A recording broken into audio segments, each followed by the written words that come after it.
안녕하세요. 저는 30대 후반에 음식점을 운영하고 있는 여사장입니다.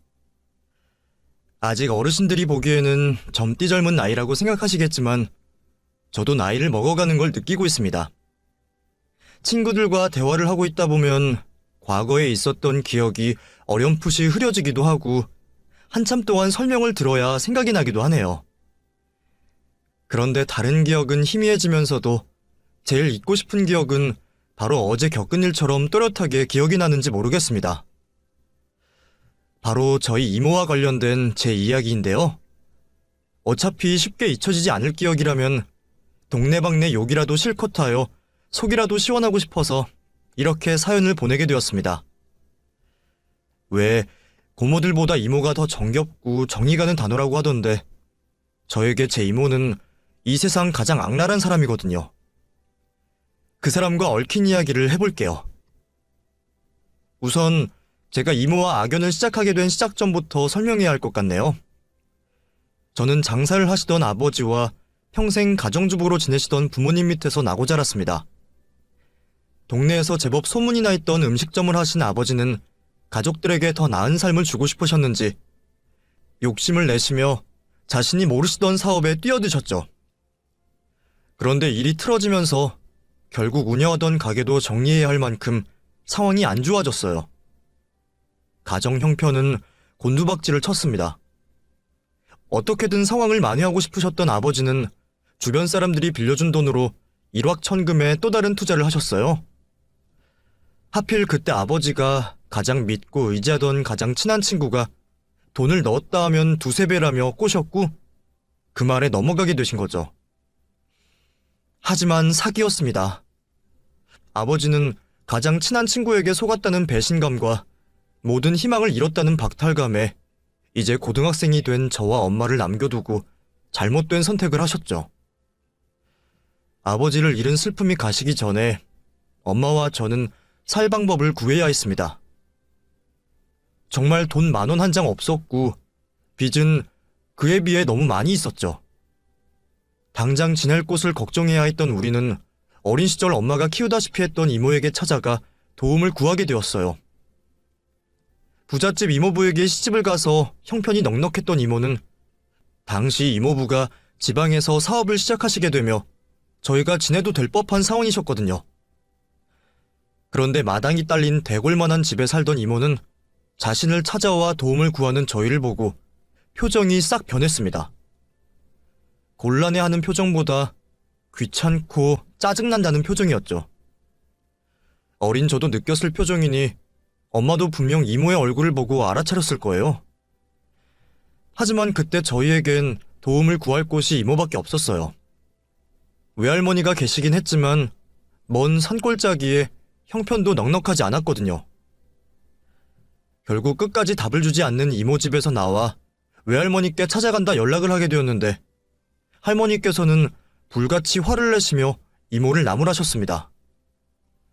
저희 엄마가 해준 게 있는데 이모가 그러면 안 된다면서 말이죠. 그러시면서 이모부에게 전화를 걸어 저희를 도와주라고 말하셨나봐요. 이모부는 작은 일에도 눈물을 흘릴 만큼 여리고 착한 분이라 당연히 도와주신다고 했고요. 그렇게 급작스럽게 변한 형편과 오갈 곳 없어 지쳐있던 우리에게 잠시 쉬어갈 수 있는 소중한 방이 생겼습니다. 하지만 처음 저희를 쳐다보던 이모의 표정으로 느낄 수 있었던 것처럼 서러운 남의 집살이를 시작하게 되었어요. 엄마는 동생인 이모에게 도움받는 걸 미안해하며 일을 나가시면서도 집안일을 대신 맡아 하셨죠. 평생 가정주부로 사셨던 엄마가 밖에서 무슨 일을 하셨겠어요. 항상 육체적으로 고된 일을 하실 수밖에 없었죠. 그런 상황에서도 퇴근하여 지친 몸을 가지고 어떻게든 집안일을 하려 행동하셨죠. 저에게 형제자매가 없어서 잘은 모르겠습니다만 보통 어려운 상황에 처해 있는 가족을 돕는 게 기본이지 않나요? 그런데 이모는 불쌍한 우리 모녀를 도와주기는커녕 엄마가 하는 집안일을 너무나도 당연시했고 굳이 다른 일까지 가지고 와 엄마에게 시키고는 했죠.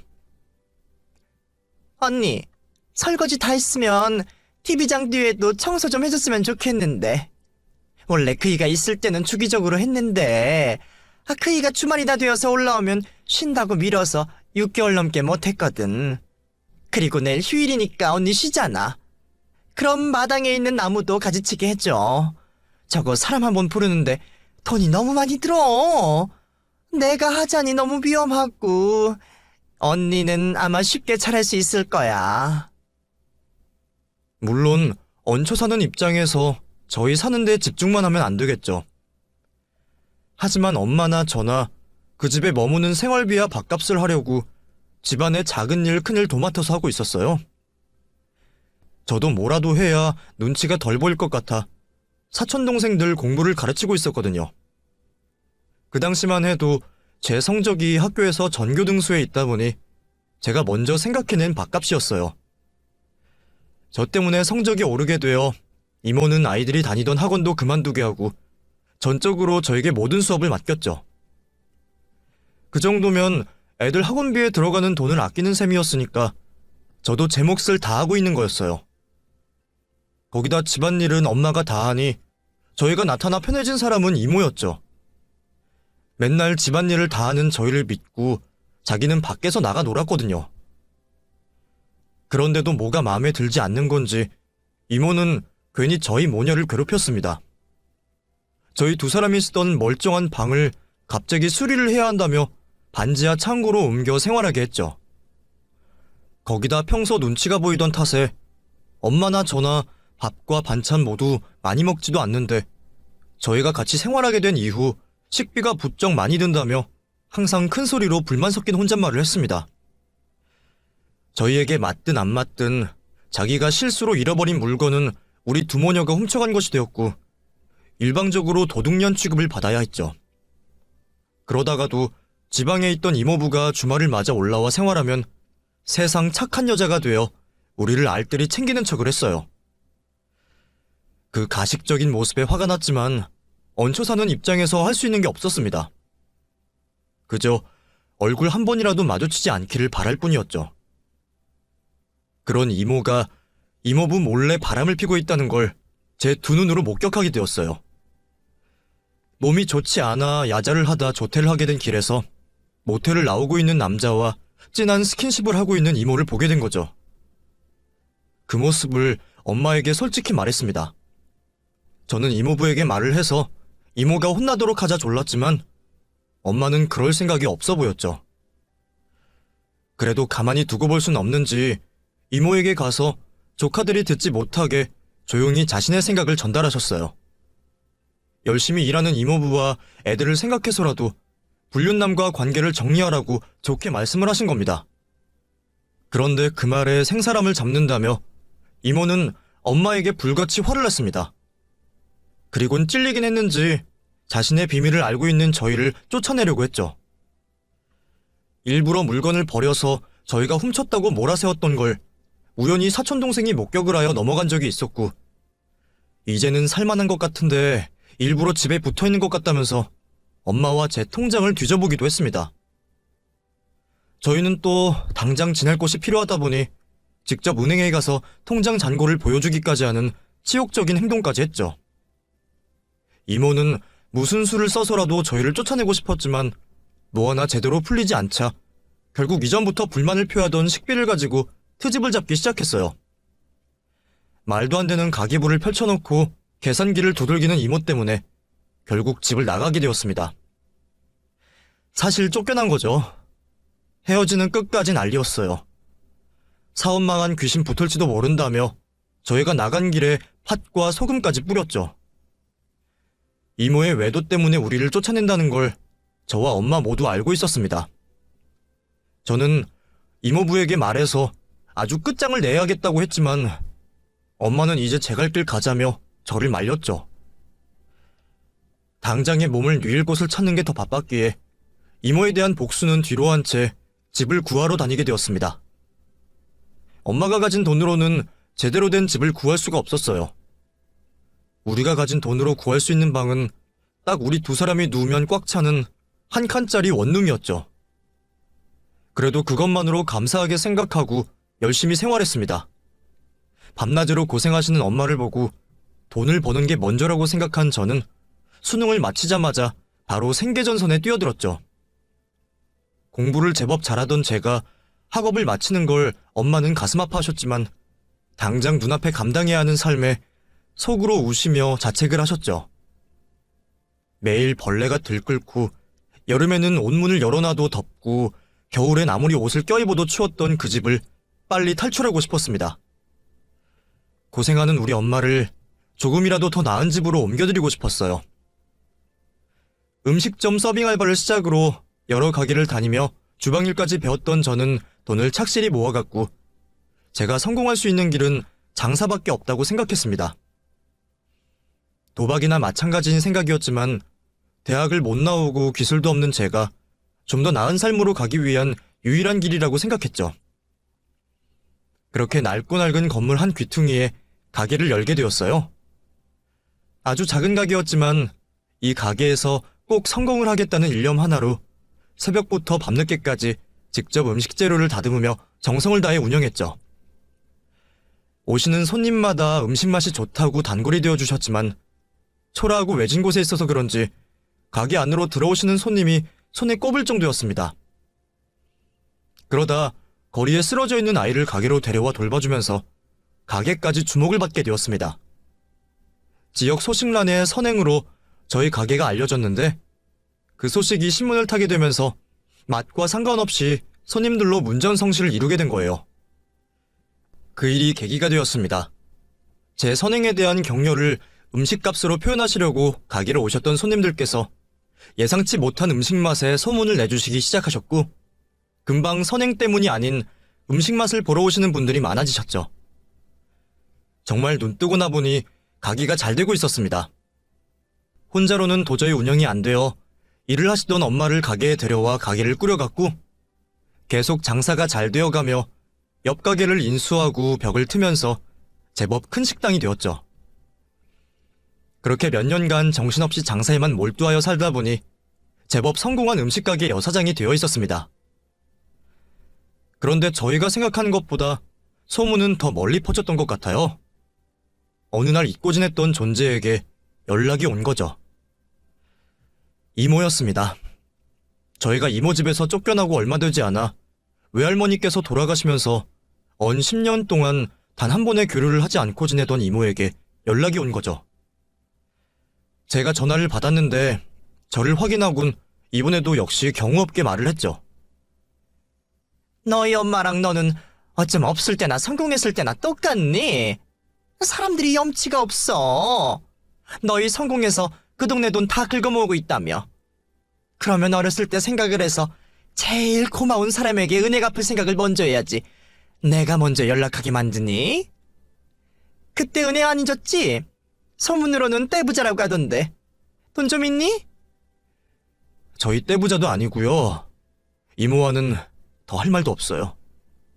그때는 그렇게 사람 모욕 주고 쫓아내놓고서는 이제 와서 왜 연락이에요? 그런데 옆에서 음식 재료를 다듬고 있던 엄마가 제 통화를 들으시고 통화 상대방이 이모라는 걸 알게 되었죠. 엄마는 제 수화기를 뺏어들고는 반갑게 이모와 통화를 나눴어요. 인자니? 이게 얼마만이야? 내가 미안해. 사는 게 바빠서 연락도 못하고 살았다. 근데 저번에 연락을 했더니 네 번호가 바뀌어서 연락을 못했어. 나중에 너가 살던 집에 찾아가니 이사 갔다고 들었고. 안 그래도 실시간에 너 찾으러 다니려고 했는데 가게로 전화한 걸 보면 우리 가게 알지? 여기 와. 오랜만에 얼굴이라도 보자. 저는 과거의 기억 때문에 이모가 못마땅했지만 엄마가 저렇게 좋아하니 별 수가 없었습니다. 그렇게 이모가 저희 가게로 찾아왔는데 인상을 찌푸릴 수밖에 없었어요. 처음에는 이모인 줄도 몰랐죠. 완전히 거짓골을 하고 나타났거든요. 놀란 엄마는 가게 문을 닫고 이모를 안으로 들였고 우선 배고파하는 이모에게 식사를 내어줬습니다. 이모는 입안에 있는 밥을 튀어가며 개걸스럽게 식사를 했고 저희와 떨어져 있던 시간을 이야기해 주었어요. 참 쌤통이었습니다. 결국 불륜 때문에 이모부와 이혼을 했더라고요. 저희가 떠나고 나서 얼마 지나지 않아 겁도 없이 집에서 불륜을 저지르다 생각보다 일찍 귀가한 이모부와 사촌들에게 들키고 만 거죠. 결국 이혼 소송을 당하고 양육권도 빼앗겼다고 합니다. 그래도 재산을 나눠받아 그 돈으로 먹고 살아보려 했는데 형소 이모부를 믿고 돈 걱정 없이 살다 보니 정신을 차렸을 땐 수중에 돈이 얼마 남지 않았던 거죠. 그마저도 불륜 상대에게 사기를 당하면서 정말 빈털터리가 되었다고 해요. 가지고 있던 명품을 팔아 생활했지만 결국 바닥을 드러냈고 그러다 자연스럽게 노숙자 생활까지 하고 있다 말했습니다. 우리 근황을 알게 된 것도 바닥 찬기를 막으려 썼던 신문에서 성공한 저희를 보고 연락을 해온 거라 했어요. 저는 겨우 웃음을 참을 정도로 고소한데 엄마는 이모가 또 불쌍하다며 눈물을 짓더라고요. 그런 엄마의 모습을 보고 기회를 놓칠 이모가 아니었죠. 곧장 헛소리를 하더군요. 근데 언니, 나 생각해줘서 눈물 흘리는 것도 좋은데 이왕이면 도움되는 행동을 하면 안 될까? 내가 언니랑 미나가 성공했다고 하니까 두 사람 어려운 시절이 딱 생각나더라.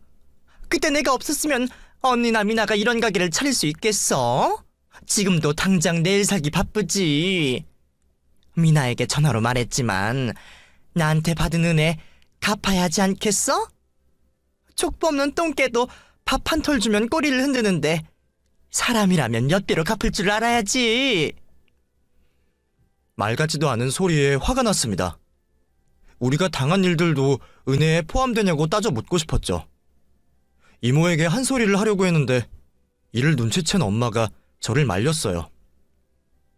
미나야, 네가 무슨 말하려고 하는지 알고 무슨 마음인지도 아는데 우리가 똑같은 사람이 되어선 되겠니? 우리가 조금 내어준다고 다 잃는 것도 아니니 너그럽게 용서해주고 도와주자. 이번 일도 좋게 생각하고 베풀어야 더 큰 좋은 일이 우리에게 돌아오지. 말리고 싶었지만 착한 엄마의 성격을 알았기에 제가 괜한 소리를 했다가 가슴 아파하실 것 같아 그냥 엄마가 하는 말을 따르기로 했죠. 그랬더니 이모는 과거와 정반대로 저희 집에 머물며 생활을 하고 싶다고 말했습니다. 언제가 될지 모르지만 자신이 자립할 수 있을 때까지 말이에요. 이왕이면 집에 머무는 동안 저희가 하는 요리법도 배워 분점이든 새로 개업을 하든 저희처럼 성공을 하고 싶다고 말도 했죠. 참 낯짝도 두껍고 꿈도 야무지다 싶었어요. 그렇게 원수 같던 이모와 저희 집에서 같이 생활하게 되었죠. 저희에게 다시 연락을 해올 때부터 알았지만 역시나 이모는 과거와 달라진 모습이 하나도 없었습니다. 여전히 오만방자하고 거만했고 게을렀죠. 들어오기 전만 해도 저희에게 요리를 배우겠다는 마음은 집으로 들어오자마자 없어졌고 편히 먹고 놀고 싸기 바빴어요. 하루 종일 가게에 있는 우리가 돌아오면 이모가 어지른 집을 대신 치워야 했고 엄마가 마음 편히 밖에도 다녀오려며 준 용돈은 주기가 무섭게 하루가 되지도 않아 다 쓰고는 했죠. 쌀 한 번 씻지도 않은 주제에 맨날 지 입맛에 맞는 반찬이 없다며 반찬 투정도 했고요. 결혼도 안 했는데 벌써부터 사춘기 폭풍 속에 있는 못된 애 하나를 키우는 것 같았습니다. 그게 이모라고 생각하니 더 미웠고요. 말이라도 좀 예쁘게 하면 봐줄 것 같은데 바람피다 걸려 이혼이나 당하고 자식들에게도 버림받은 주제에 아직까지 말을 싸가지 없게 했죠. 자기가 노숙자가 된 걸 저희 탓을 하더라니까요. 정말 어이가 없었죠. 술에 취해 엄마에게 막말을 하는 이모를 집에서 내쫓으려 하는데 이번에도 엄마는 사람이 밑바닥까지 떨어져 제정신이 아닐 거라고 말했습니다. 이모가 하는 말을 들으면 저와 똑같이 밉다고 했지만 그래도 하나 있는 피부 치우고 자기 앞가림 정도는 할 수 있을 때 내보내야 하지 않겠냐며 조금만 더 시간을 주자고 했죠. 속이 터질 것 같았지만 이번에도 참고 넘기기로 했어요. 그 이후에도 엄마에게 계속된 막말을 하던 이모를 두고 볼 수 없던 저는 화를 참지 못하고 작정하고 골탕을 먹이기로 했어요. 엄마가 알지 못하게 어떤 식으로 이모에게 골탕을 먹일까 고민하고 있는데 이모가 저에게 아이디어를 주더라고요. 저희 집 거실에서 마치 자기 집 안방 마냥 편하게 TV를 보고 있던 이모가 TV 프로 속 명품을 보면서 잘 나가던 과거 자신의 모습을 그리워하며 떠들어대고 있었죠. 바로 거기에서 아이디어를 착안했습니다. 저는 거실로 나가 같이 TV를 보는 척하며 명품을 그리워하는 이모에게 갖고 싶냐며 넌지시 운을 띄워봤죠. 이모, 그렇게 가지고 싶으시면 제가 하나 사드릴까요? 뭐? 네가 웬일로 그런 기특한 말을 하니? 엄마랑 제가 벼랑 끝에 몰렸을 때 이모가 도와주셨는데 제가 보답해드린 게 하나도 없잖아요. 뭐라도 하나 해드리면 속에 있는 불편한 마음은 털어낼 것 같아서요. 저 봐라. 지 이모 위에서 사준다고 하는 게 아니고 지 마음 편하자고 사준다는 거네. 그래도 뭐 준다는데 안 받을 수는 없지. 그래서 뭐 사주려고? 저도 이제 능력이 되는데 원하시는 거 있으면 말씀해보세요. 뭐든 사드릴게요. 뭐? 정말? 뭐든지 사주겠다고? 엄청 비싼 것도 살 수가 있어? 그렇다고 억대 이런 건 저도 힘들고요.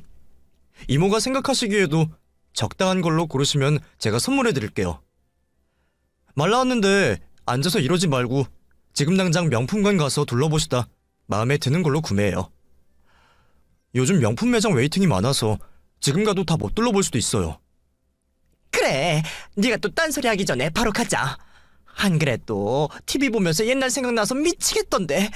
어서 가자. 선물을 해주겠다는 제 말에 신이 난 이모는 저와 불이 나게 명품관으로 이동하여 여러 매장들을 둘러보게 되었죠.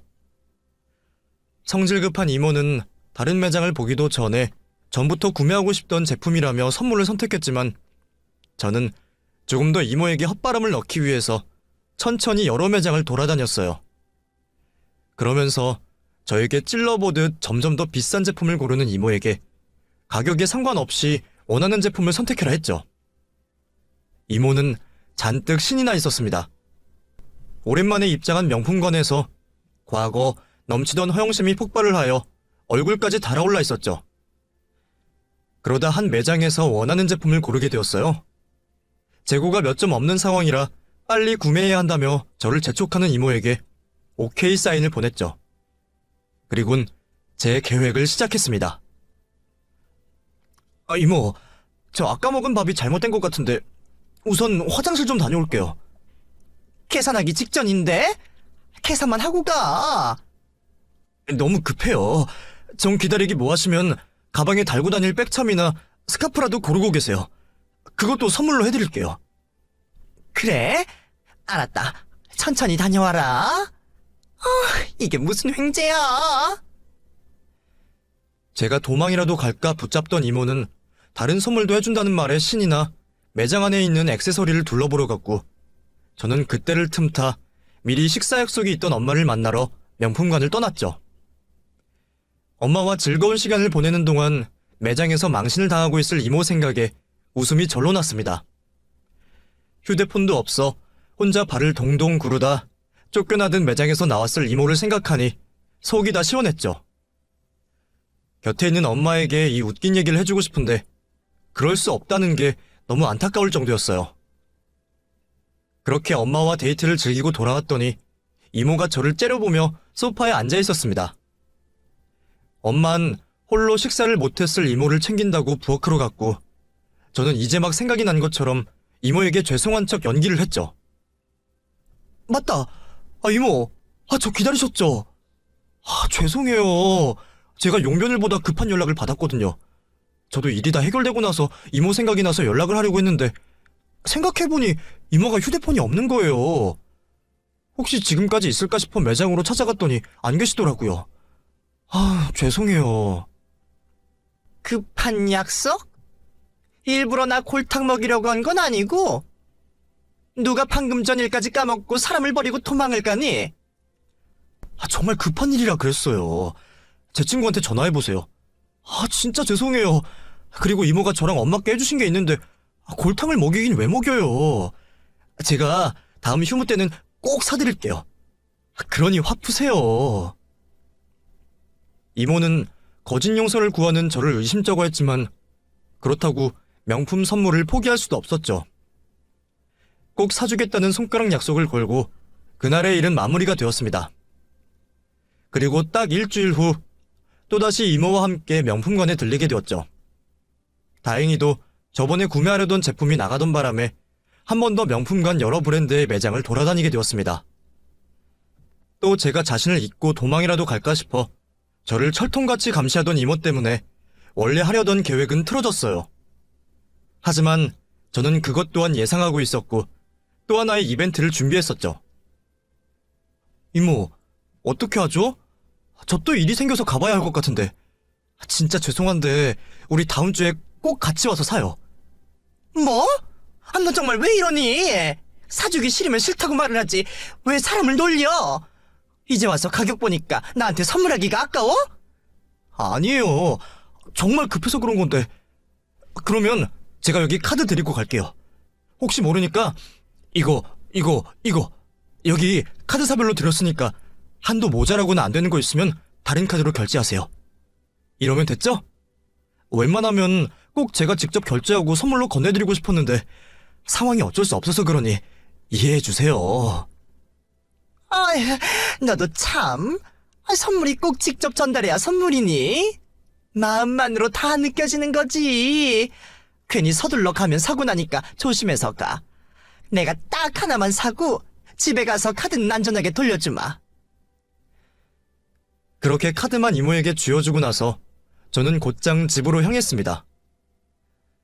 예상하시는 것처럼 제가 이모에게 준 카드들은 모두 다 결제가 되지 않는 카드였어요. 분실 신고된 카드, 정지된 카드, 예금이 하나도 없는 체크카드 등등 백날 결제를 한다고 긁어봐야 소용이 없는 것들이었죠. 이번에도 재차 망신을 당할 이모를 생각하니 기분이 좋은 걸 넘어서서 짜릿함까지 느껴졌어요. 집으로 가는 동안 주변 사람들 신경을 쓰지 않고 실실 웃고 있었죠. 저는 집으로 돌아와 또다시 저에게 속아 넘어간 이모를 생각하며 싱글벙글 웃고 있었습니다. 그러면서 이번 일은 저번과 같이 쉽게 넘어가지 않을 것이라는 걸 알고 돌아올 이모와 벌일 전쟁을 준비하고 있었죠. 어차피 저도 결국에는 이모와 한판을 하고 내쫓아버릴 생각이었거든요. 얼마 되지 않아 이번에도 똑같은 망신을 당해 화가 잔뜩 난 이모가 현관문을 부서질 듯이 열고 들어왔고 소파에 편히 기대어 있는 저를 보곤 죽일 듯이 노려보며 정지가 되어 있는 제 카드들을 거실 바닥에 던졌죠. 씩씩거리는 이모의 모습을 보니 저 혼자 보기에는 너무 아까울 정도였습니다. 이모, 카드는 좀 살살 주시지.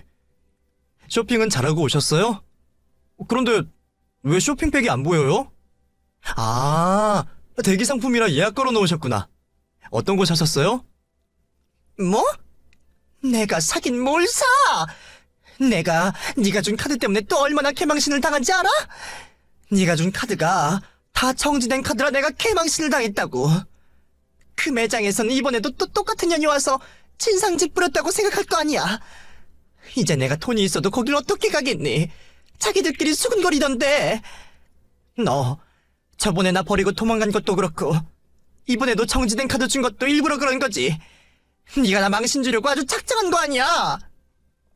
어머, 그럴 리가 없는데? 혹시나 해서 제가 카드를 그렇게 많이 드렸는데요? 어디 보자. 진짜 그러네? 어쩌다 보니까 정지된 카드랑 만료된 카드만 이모한테 줬구나. 이걸 어떻게 해요? 죄송해요. 다음번에는 진짜 아무 일도 없는 날 가서 다른 매장 둘러보지 말고 바로 오늘 사려고 했던 걸로 먼저 사고 와요. 야, 너 사람 똥개 훈련시켜? 그리고 내가 바보 멍청이로 보이니? 네가 나한테 억하심정이 있어 이러는 거 아니야? 너 연기하지 말고 똑바로 말해. 일부러 이러는 거 맞지? 옛날에 나한테 당한 일 가지고 복수하려고 이러는 거 아니야? 그걸 이제 하셨어요?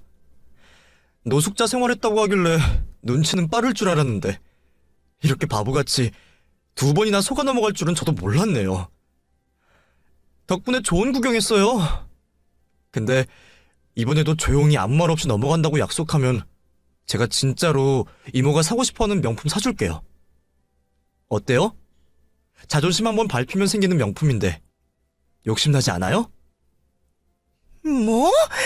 인연이 정말 미쳤나? 야, 너 돈 좀 생기니까 욕구라고 있는 내가 우스워 보여.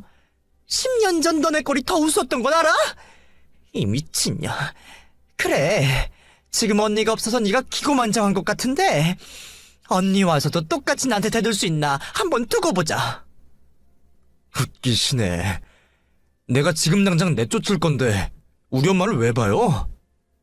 이 집 우리 집이니까 그 더러운 몸으로 그만 더럽히고 당장 나가요.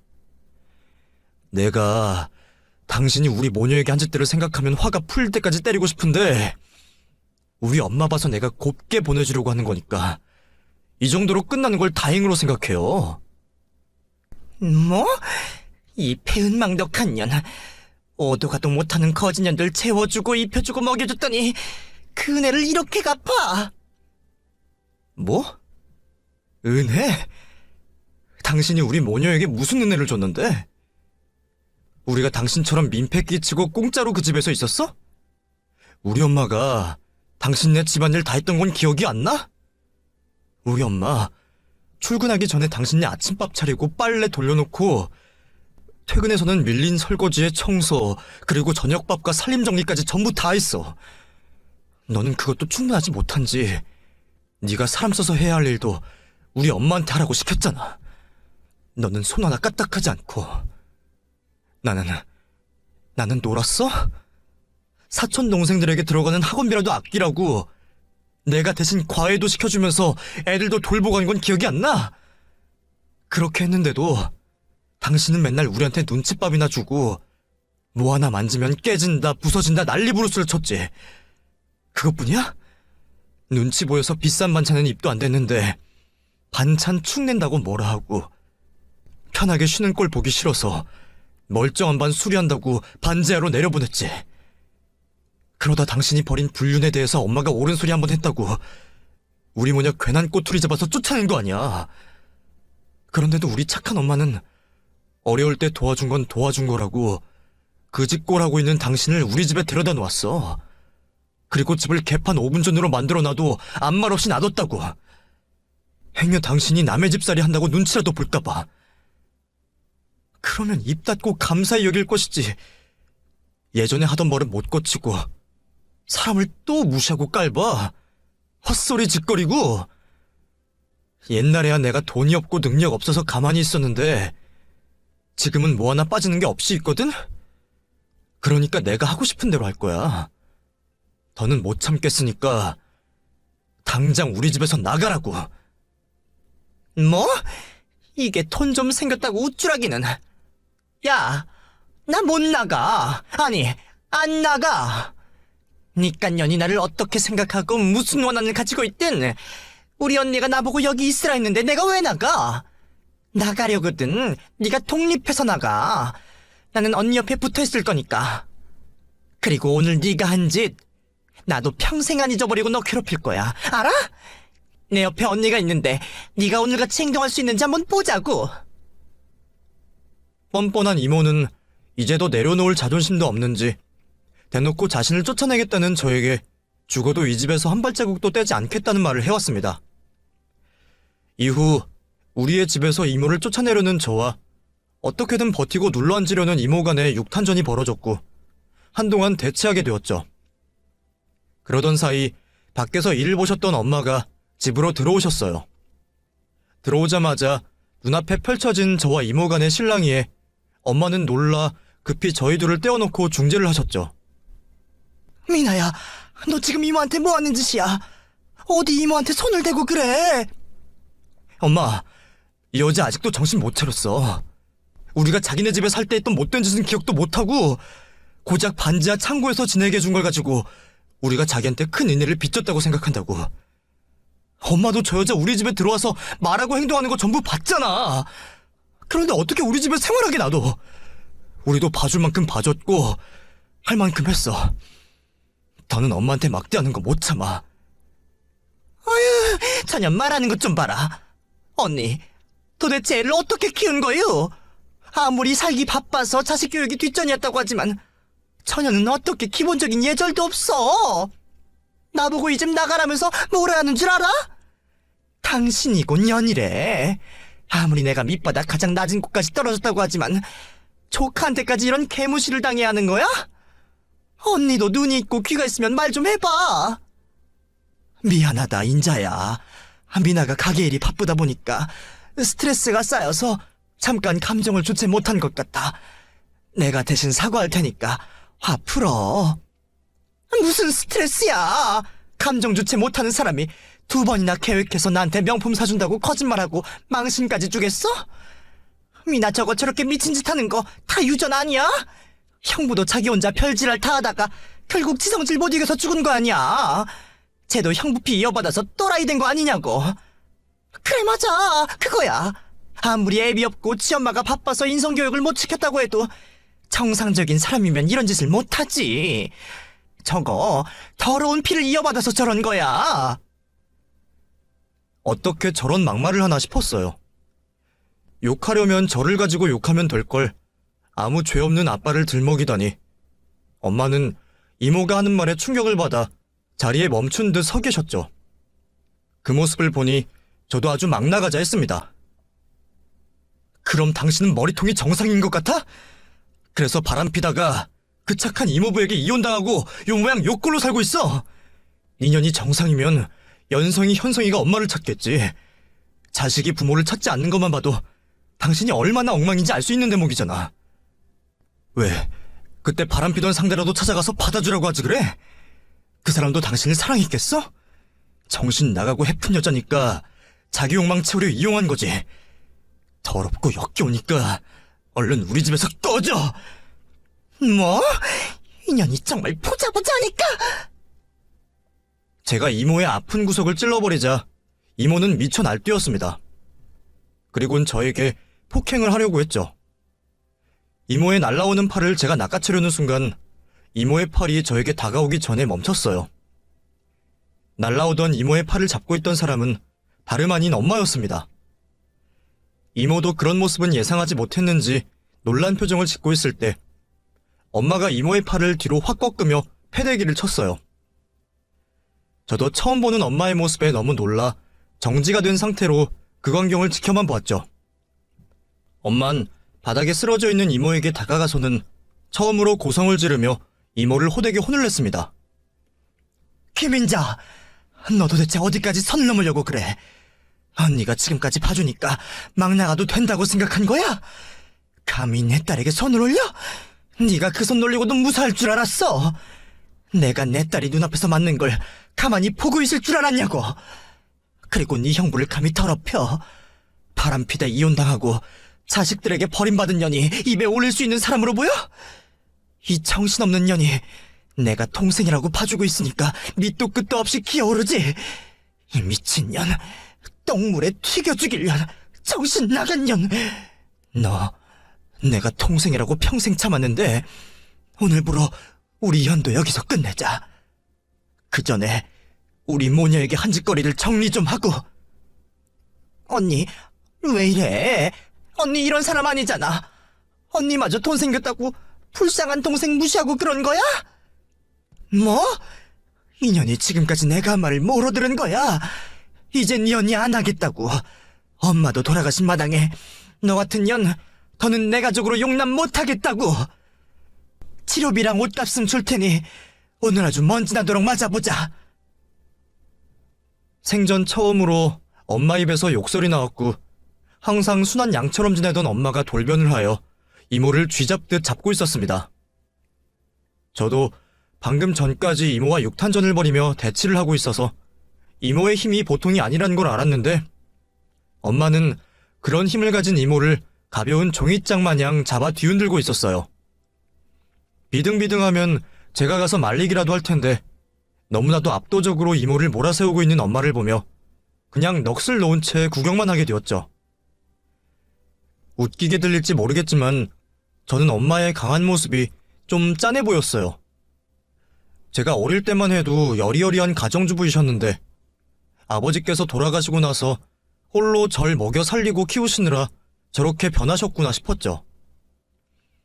제가 엄마에 대한 복합적인 감정으로 감상에 젖어 있을 때 엄만 이모에게 평생 받아온 서름을 되갚고 계셨습니다. 처음에는 강하게 저항을 하려고 했던 이모도 자신의 힘이 엄마에게 상대가 되지 않는다는 걸 알고 모든 걸 포기한 것처럼 몸이 내팽개쳐지는 대로 엄마 손에 끌려다녔죠. 한참 동안 이어진 엄마의 속풀이는 사람을 잡을까 싶어 만류하게 된 저로 인해서 마무리가 되었습니다. 엄마가 저의 중재로 손을 놓으며 뒤로 물러서자 이모는 실신을 한 사람처럼 바닥에 누워 거친 숨만 내쉬고 있었어요.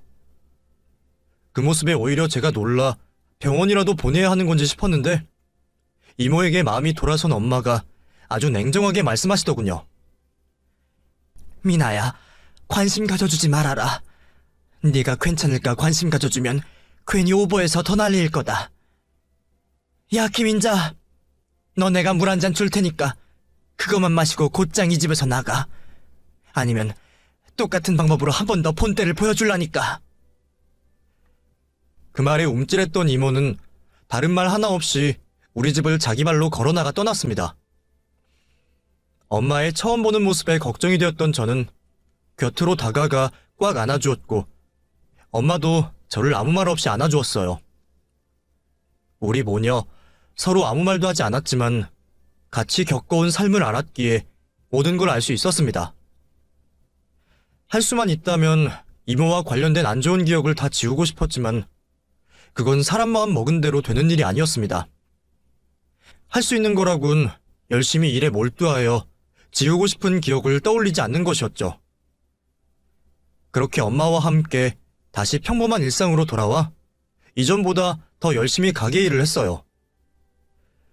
이제 더는 이모를 볼 일이 없을 거라고 생각했지만 정말 뻔뻔한 이모는 다시 저희를 찾아와 알랑방귀를 끼고 동정심을 유발하며 자신을 받아주길 바랬죠. 저는 당연했고 엄마 또한 두 번의 용서는 없었습니다. 매몰차게 저희가 당했던 것처럼 소금과 팥을 던지며 내쫓아냈죠. 이후 이모는 현재까지 저희들 앞에 나타나지 않고 있네요. 어떻게 지내고 있는지 모르겠지만 부디 영원히 서로 남남으로 얼굴 보지 않고 살았으면 하네요. 그 사람에게는 잘 되라는 말도 더 밑바닥으로 추락하라는 말도 하기가 아깝습니다. 그 여자 생각은 하지 않고 오로지 남은 평생을 엄마와 어떻게 행복하게 보내며 살아야 하나 생각 중이죠. 엄마와 제가 행복할 수 있게 열심히 살도록 하겠습니다. 여러분들께서도 행복하시고 좋은 일 가득하시길 바랄게요. 감사합니다.